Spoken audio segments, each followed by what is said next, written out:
All right, so we're diving deep today into, well, books. Sounds exciting. It is exciting. Our listener has given us like this really interesting mix of sources. Oh, Yeah, we've got this Medium article where someone's laid out all the books they want to read in 2025.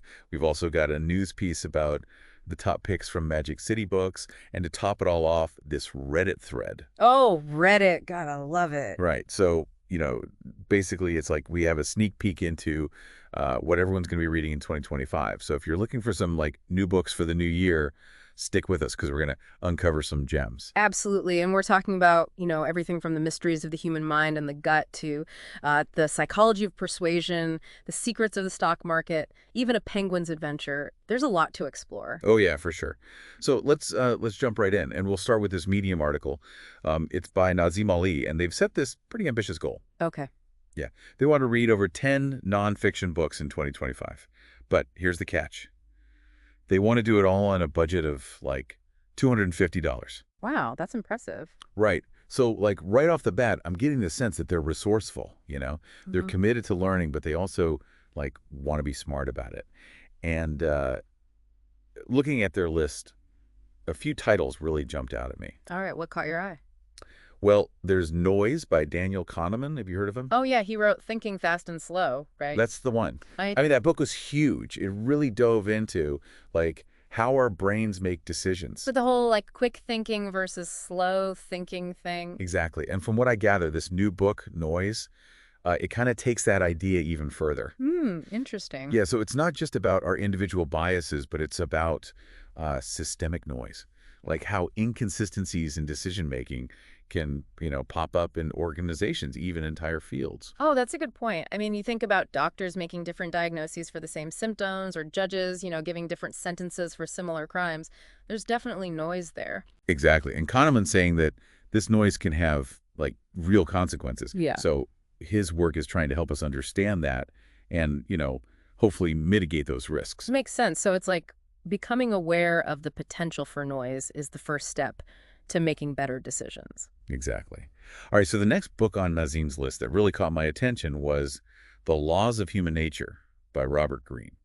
Now, this one, it's a little bit different. How so? Well, it kind of explores I guess you could say the less flattering aspects of human behavior. Okay, so like the darker side of human nature. Yeah, exactly. Like manipulation, deception, even how people strive for power. I mean, it's not always pretty, but it's definitely real. And it's important to be aware of these tendencies, both in ourselves and others. Oh, for sure. I mean, it's almost like, Kahneman's book shows how our brains can trip us up, and then Green's book is like, here's how other people can exploit those weaknesses. True, true. It's like knowledge is power, right? Right. If you understand these tactics, you're less likely to, fall victim to them. Exactly. So the last book from Nazim's list that I want to talk about is Trading in the Zone by Mark Douglas. This one is all about the psychology of trading. Oh, interesting. I know for a lot of people, especially those new to it, trading can be like a roller coaster of emotions. Oh, totally. And that's exactly what this book dives into. It's like, it's not just about, knowing the technical stuff, but it's about mastering your mindset. Yeah, that makes sense. Like controlling your reactions to, wins and losses. Exactly. So what kind of psychological challenges does the book address? Well, one big one is, fear of loss. Mm. It's natural to want to avoid pain, but in trading, that can like make you hesitate to cut your losses when things are going south. Oh, yeah, you can get stuck hoping it'll turn around. Right. And then you end up losing even more. Right. So Douglas argues that having a clear trading plan and sticking to it, even when like your emotions are going crazy, is super important. So it's about being disciplined and not letting your emotions, control your decision. Exactly. Another challenge he talks about is overconfidence. Especially after a few wins, it's easy to get carried away. And then what? You start taking bigger risks? Yeah, you think you're invincible, right? Yeah. But, losses are inevitable. So Douglas emphasizes like the importance of staying grounded, being realistic about the risks. It's like finding that balance, confidence, but also caution. Exactly. So, trading in the zone, it's really about building that mental toughness, that emotional resilience you need to succeed in, a market that could be super unpredictable. That makes sense. Sounds like a valuable read for anyone interested in trading, for sure. Absolutely. All right, so we've explored some really thought-provoking picks from Nazim's list. Now let's switch gears and see what Magic City Books has to offer. Their recommendations, they're a bit more diverse.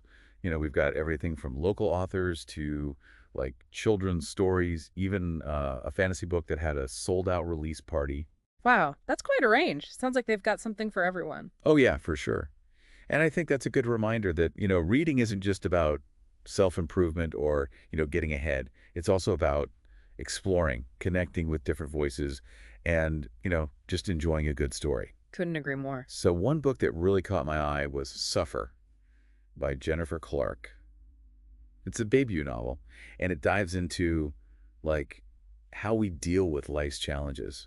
Oh, interesting. Yeah, and, I think that's something we can all relate to, right? Life throws curveballs, and it's about how we navigate those moments. And what's cool is that she's a local Tulsa author. Oh, that's right, which, Mhm. adds another layer of interest for readers in the area. Definitely. Now, this next one sounds really intriguing. Death of the Author by Nnedi Okorafor. It's got this, like, book within a book concept, Oh, I love those. right? It always adds a bit of mystery. Have you heard of her? I have. She's known for her, well, her captivating storytelling and her thought-provoking themes. She often blends like science fiction, fantasy, and even African mythology. Oh, wow, that sounds fascinating. Yeah, I haven't read this particular book, but knowing her work, it's probably going to be a mind-bending exploration of reality, perception, and the power of stories. Okay, so get ready for this next one. This book actually had a midnight release party. Can you believe that? Wow, they must have some dedicated fans. Oh, yeah. Onyx Storm by Rebecca Yarros. It's the third book in a fantasy series, and people were, like, lining up to get their hands on it. Fantasy is huge right now, especially series with strong female leads and really intricate world building. Oh, for sure. And it seems like this one is tapping into that, giving readers that escape they're looking for. Definitely. There's something about those fantastical worlds that just capture the imagination. Okay, now for a complete change of pace.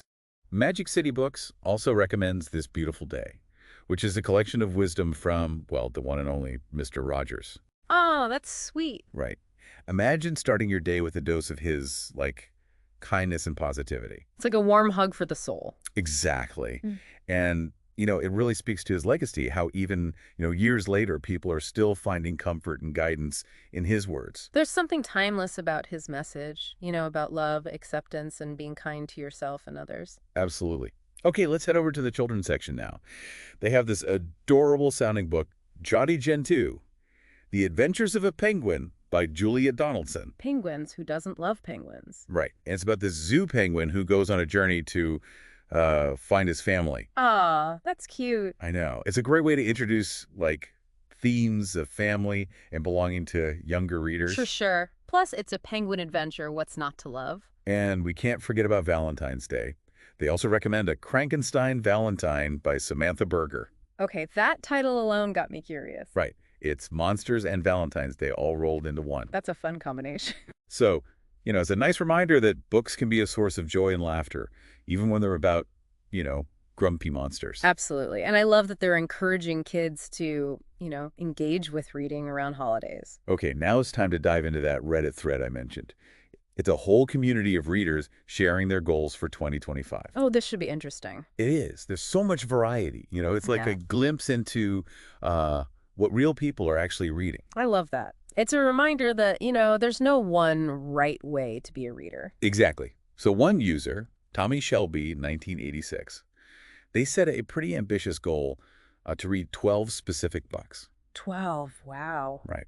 And their list is all over the place, from classics like Crime and Punishment to modern stuff like Dark Matter. Oh, a real mix. It's like a literary roller coaster. Exactly. Now, this next comment, it really warmed my heart. A bunch of users said they wanted to read Rebecca again for the first time. I get that. There are some books you wish you could experience again with fresh eyes. Oh, totally. And that says a lot about how captivating that book is. It's a classic for a reason. And finally, there was a lot of buzz around Demon Copperhead by Barbara Kingsolver. It seemed to really resonate with people. Oh yeah, Kingsolver's a fantastic writer. Her work often tackles really important social issues. Right. This one deals with poverty, addiction, things like that. So it's not surprising that it had such an impact on readers. Makes sense. So looking at everything we've discussed so far, it seems like there are some common themes emerging, right? No, yeah, definitely. We're seeing this desire for personal growth, the fascination with human nature, Yeah. and then also the need for, like, escape through storytelling. It's like we're starting to see a picture of what people are looking for in their reading in 2025. Exactly. But there's still so much more to uncover. We'll continue our exploration in the next part of our deep dive. Stay tuned. I'm excited to see what else we find. Okay, so we're back, and we're ready to dig deeper into those books you might want to read in 2025. We already talked about, Nazim Ali's list and the picks from Magic City Books. Right, some great stuff in there. Yeah, and now we're going to jump back into that Reddit thread, see what other treasures we can find. I love these online communities, It's fascinating to see how people connect with books, like in this digital age. It's a virtual book club, right? Yeah. All these passionate readers sharing their discoveries and what they're excited to read. Yeah, and it really highlights how reading is evolving in the digital age. What strikes me is just how diverse the reading preferences are. Like, there's no single right way to be a bookworm. That's true. Everyone's got their own unique tastes and interests. Yeah, some people are like tackling the classics, others are diving into the newest releases. It's amazing. And those online discussions, they give people a space to, connect with others who share those interests. Oh, absolutely. Like, I saw this one comment that sparked a whole debate about the best romance novel. Oh, what was it? Persuasion by Jane Austen. Mm. This user, Jizza, they were like adamant that it's the best romance ever written. Well, Austen's definitely a classic. Her work continues to resonate with readers, even centuries later. Yeah, and what's interesting is that this user also mentioned wanting to reread the Lunar Chronicles series and the Hunger Games. So a mix of classic and contemporary. It's like they appreciate both, Yeah. the timeless romance of Austen and then the excitement of those modern adventures. It shows how the appeal of romance, as a genre, it really transcends time. Yeah, I think you're right. Okay, this next comment made me chuckle. It was from Potential for Paranoia, and they're starting the year with Butter by Sako Yuzuki. Have you heard of it? I haven't. Tell me more. Well, it's a Japanese novel based on a true story about, a female gourmet cook who's also a serial killer. Oh, wow. That's an interesting combination. Right. It's like a culinary thriller with a dark twist. It definitely sounds intriguing, to say the least. And it speaks to, that fascination people have with psychological thrillers and true crime. Yeah, that desire to understand, what makes people tick, even when those motivations are, well, a little disturbing. Okay, so speaking of diving deep into the human psyche, there's this user, Snoranges5451, and they've set a pretty ambitious goal for themselves to finally finish Ulysses by James Joyce. Whoa, Ulysses. That's a tough one. Right. It's known for its experimental style and its complexity. Not exactly a light read. Definitely not. But I admire their dedication. It's a real undertaking. It takes a lot of patience and a willingness to embrace the challenge. I think it's amazing when people set those kinds of literary goals. It shows a real commitment to, expanding their horizons as a reader. Yeah, totally. Now, there's this comment that really resonated with me. It was from Vingeek, and they were like lamenting not having enough time to read or money to buy books. I think we've all been there. Oh, absolutely. It's that feeling of like wanting to devour every book, but, real life gets in the way. Yeah, there are always more stories to discover, but sometimes time and budget, they just don't cooperate. It's a good reminder to, appreciate each book we do get to read. To really savor those reading experiences. As we go through all these comments, I keep noticing this theme of connection. Oh, yeah. How so? Well, whether it's connecting with, the characters in a story or with the author's ideas, or even just finding that sense of community in like online book discussions. It seems like reading, it kind of bridges that gap between ourselves and something bigger. Absolutely. Reading can be deeply personal, but it can also foster a sense of, belonging.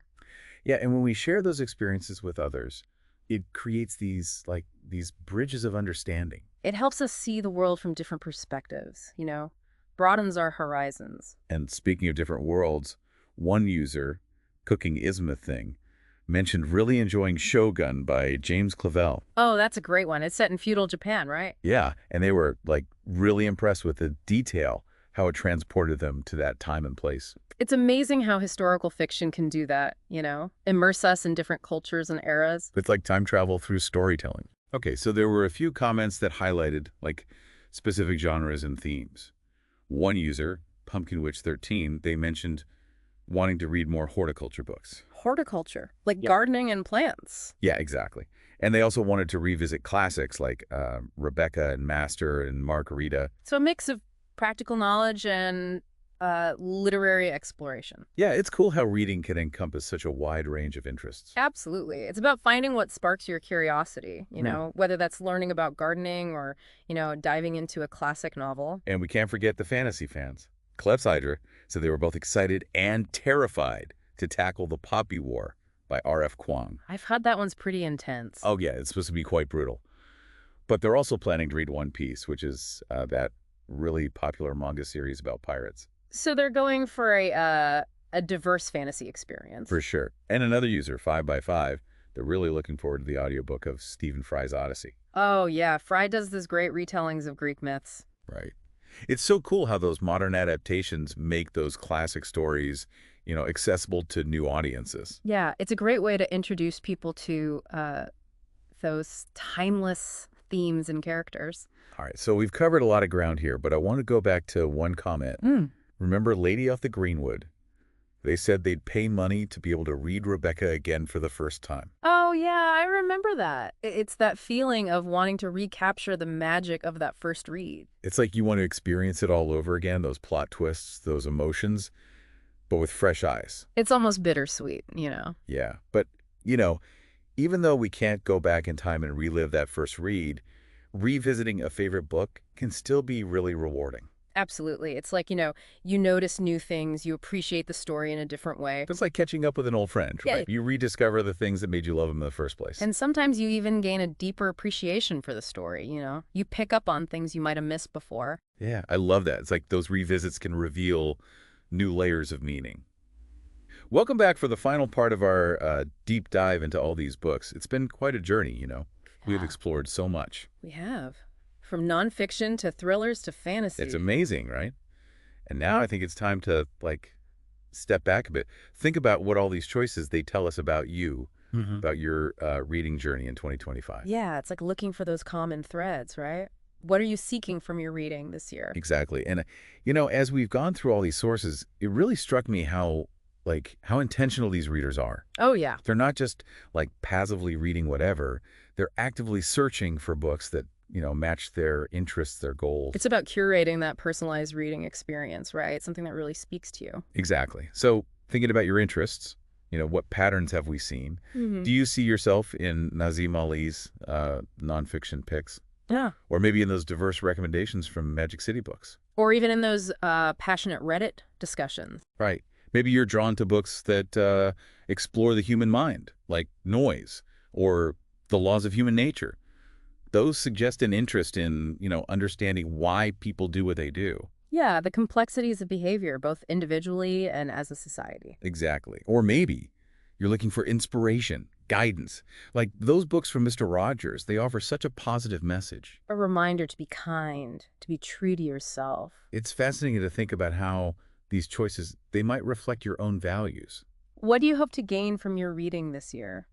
Are you looking for self-improvement, a deeper understanding of the world, or just, a fun escape? Reading can offer all of that and more. Exactly. So here's the big question. If you could add just one book to your 2025 list based on what we've talked about, what would it be? What sparked your curiosity the most? Which story are you most excited to experience? Would it be something challenging, something that expands your knowledge? Or maybe just a purely enjoyable escape? A classic you've always meant to read. Yeah. Or a hot new release everyone's buzzing about. There are so many possibilities. Maybe you're intrigued by the gothic suspense of Rebecca, or the depth of Demon Copperhead, or the epic world of Onyx Storm. Or maybe you're feeling ambitious, ready to tackle Ulysses. The choice is yours. The most important thing is that it speaks to you, ignites your imagination. Makes you want to keep turning those pages. That's what it's all about. Yeah. So as we wrap up this deep dive, I want you to really think about your reading journey. What are you hoping to discover in 2025? What stories will shape your year? And remember, reading doesn't have to be a solitary thing. Share your discoveries. Talk about the books you love. Join a book club, online or in person. Connect with other readers. It enriches the experience, and it helps us build connections through those shared stories. Absolutely. So as you embark on your literary adventures this year, remember to enjoy the journey. Savor each book. Embrace the unexpected. Let those stories transport you. That's the magic of reading, isn't it? It truly is. Thanks for joining us on this deep dive into the world of books. We can't wait to see what you discover in 2025. Happy